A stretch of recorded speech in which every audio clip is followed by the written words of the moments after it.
ಇನ್ನು ಬಿಹಾರದಲ್ಲಿ ಸಾಲು ಸಾಲಾಗಿ ಸೇತುವೆಗಳು ಕುಸಿತಿವೆ. ಕಳೆದ 17 ದಿನಗಳಲ್ಲಿ ಬರೋಬ್ಬರಿ 12 ಸೇತುವೆಗಳು ಕುಸಿತಿವೆ. ಇದು ನಿತೀಶ್ ಕುಮಾರ್ ಸರ್ಕಾರದ ಚಿಂತೆಗೆ ಕಾರಣವಾಗಿದೆ.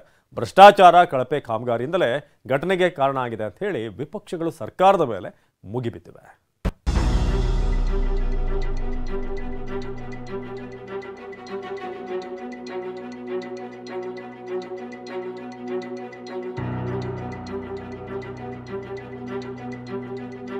ಬಿಹಾರದಲ್ಲಿ ಸಾಲು ಸಾಲು ಸೇತುವೆಗಳ ಕುಸಿತ.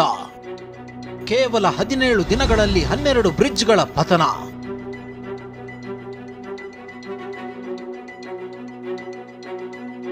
ಈ ರೀತಿ ಸೇತುವೆ ಕುಸಿತ ಬಿಹಾರ ಜನತೆಯನ್ನ ತಲ್ಲಣಗೊಳಿಸಿದೆ. ಮಳೆಗಾಲ ಸಂದರ್ಭದಲ್ಲಿಯೇ ಒಂದಾದರ ಮೇಲೊಂದು ಸೇತುವೆ ಕುಸಿತ ಸರ್ಕಾರವನ್ನ ಚಿಂತೆಗೀಡು ಮಾಡಿದೆ. ಕೇವಲ 17 ದಿನಗಳಲ್ಲಿಯೇ 12 ಸೇತುವೆಗಳು ಕುಸಿದಿರೋದು ಆತಂಕಕ್ಕೆ ಕಾರಣವಾಗಿದೆ.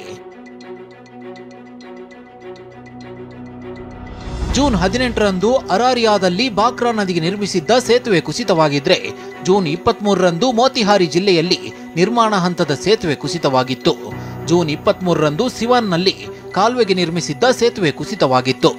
ಜೂನ್ 27ರಂದು ಕಿಶನ್ಗಂಜ್ನಲ್ಲಿ ಸೇತುವೆ ಪತನವಾಗಿದ್ರೆ, ಜೂನ್ 28ರಂದು ಮಧುಬಾನಿಯಲ್ಲಿ ಸೇತುವೆ ಕುಸಿತವಾಗಿತ್ತು. ಜುಲೈ 1ರಂದು ಮುಜಾಫರ್ಪುರ್ನಲ್ಲಿ, ಜುಲೈ 3ರಂದು ಸರಣ್ ಜಿಲ್ಲೆಯಲ್ಲಿ 3 ಸೇತುವೆಗಳು, ಜುಲೈ 4ರಂದು ಸರಣ್ ಜಿಲ್ಲೆಯ ಗಂಡಕಿ ನದಿಗೆ ಕಟ್ಟಲಾಗಿದ್ದ ಸೇತುವೆ ಕುಸಿತವಾಗಿತ್ತು. ಸಾಲು ಸಾಲು ಸೇತುವೆ ಕುಸಿತ ಬಿಹಾರ ಮುಖ್ಯಮಂತ್ರಿ ನಿತೀಶ್ ಕುಮಾರ್ ನಿದ್ದೆಗೆಡಿಸಿದೆ. ಹಳೆ ಸೇತುವೆಗಳ ಸರ್ವೆಗೆ ಆದೇಶ ನೀಡಿದ್ದಾರೆ. ಶಿಥಿಲಾವಸ್ಥೆಯಲ್ಲಿರೋ ಸೇತುವೆಗಳನ್ನ ತುರ್ತಾಗಿ ರಿಪೇರಿ ಮಾಡುವಂತೆ ನಿರ್ದೇಶನ ಕೊಟ್ಟಿದ್ದಾರೆ. ಹೂಳೆತ್ತುವ ಕಾರ್ಯಾಚರಣೆ ನಡೆಸುತ್ತಿರೋದು ಸೇತುವೆಗಳ ಕುಸಿತಕ್ಕೆ ಮತ್ತೊಂದು ಕಾರಣ ಎಂದು ಸರ್ಕಾರ ಹೇಳುತ್ತಿದೆ. ಇತ್ತ ವಿಪಕ್ಷಗಳಂತೂ ನಿತೀಶ್ ಕುಮಾರ್ ಸರ್ಕಾರದ ಮೇಲೆರಗುತ್ತಿವೆ. ಭ್ರಷ್ಟಾಚಾರ, ಸೂಕ್ತ ಕ್ರಮದ ಕೊರತೆಯೇ ಸೇತುವೆಗಳ ಕುಸಿತಕ್ಕೆ ಕಾರಣವೆಂದು ಕೆಂಡಕಾರಿವೆ. ಬಿಹಾರದಲ್ಲಿ ಸೇತುವೆಗಳ ಕುಸಿತ ಜನರಲ್ಲಿ ಆತಂಕ ಮೂಡಿಸಿದೆ. ಒಂದು ಭಾಗದಿಂದ ಮತ್ತೊಂದು ಭಾಗಕ್ಕೆ ತೆರಳಲು ಸುತ್ತಿ ಬಳಸಿ ಹೋಗಬೇಕಾದ ಪರಿಸ್ಥಿತಿ ನಿರ್ಮಾಣವಾಗಿದೆ. Bureau report, TV9.